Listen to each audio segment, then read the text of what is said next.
Have you ever found yourself in a position where you you're feeling something rising up inside of you and you want to cry or you want to scream?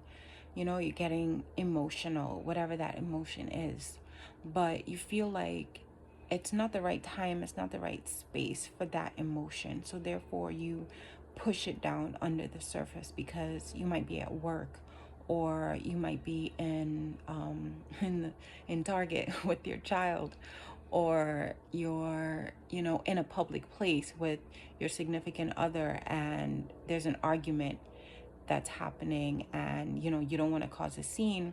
So therefore you kind of push it down and you're like, okay, not now.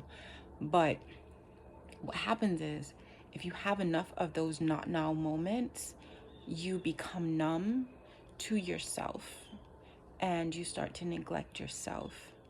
And that is a dangerous place to be, because it now puts you in a position where you're not dealing with those emotions, right? And this is where it's beyond you, right? It's beyond your mental health. It's beyond your spiritual health. It's beyond what's happening inside of you, because it's affecting other people.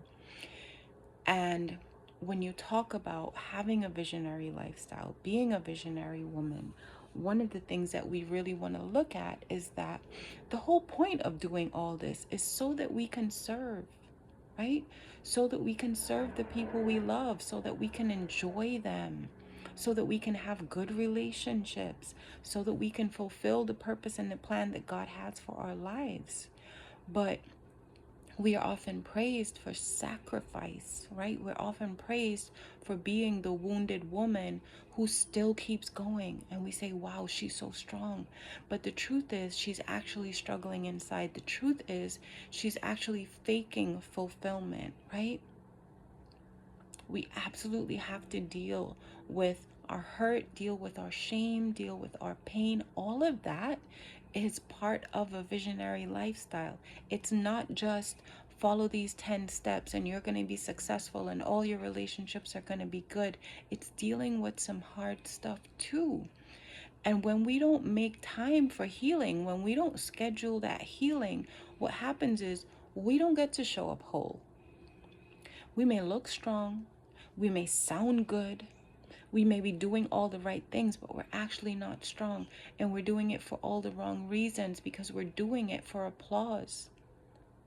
And we're doing it from a sense of significance that comes from showing up for others.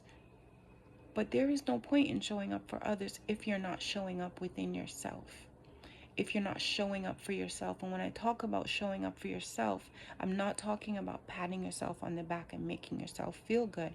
I'm talking about sitting with yourself and dealing with the things that really need to be dealt with.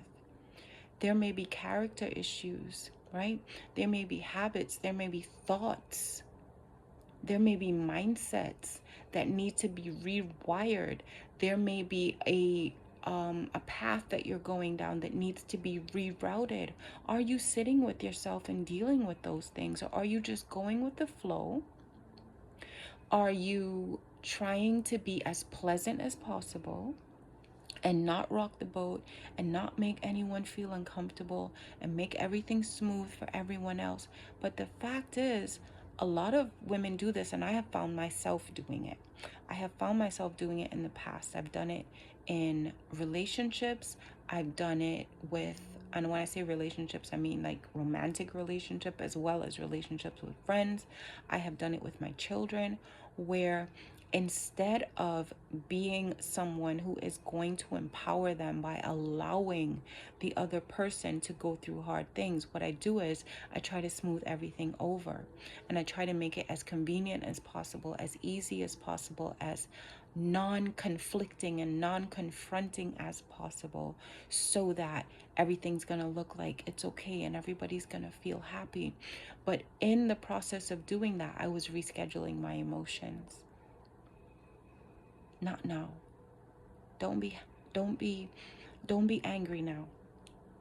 Don't be sad now. It's not a good time. What do you do when it's not convenient to cry? What do you do in that moment? Because there are those moments, right?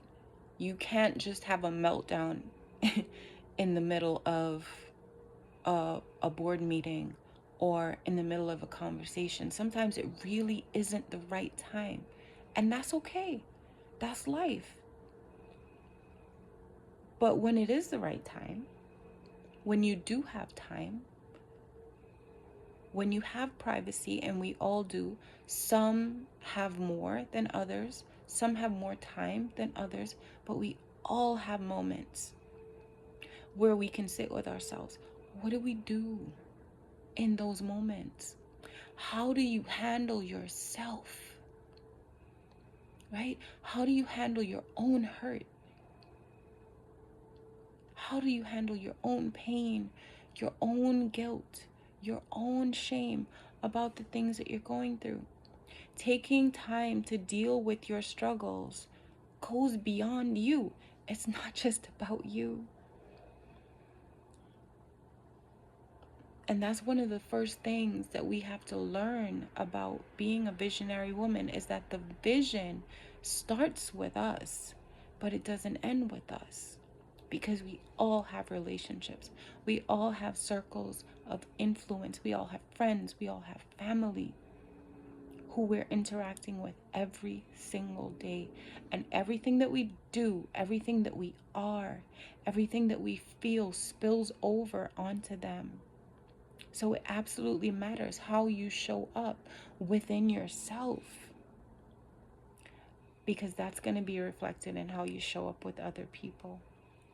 And if you can show up within yourself consistently and authentically, you can show up for others consistently and authentically. It is not about what you do, it is about who you are.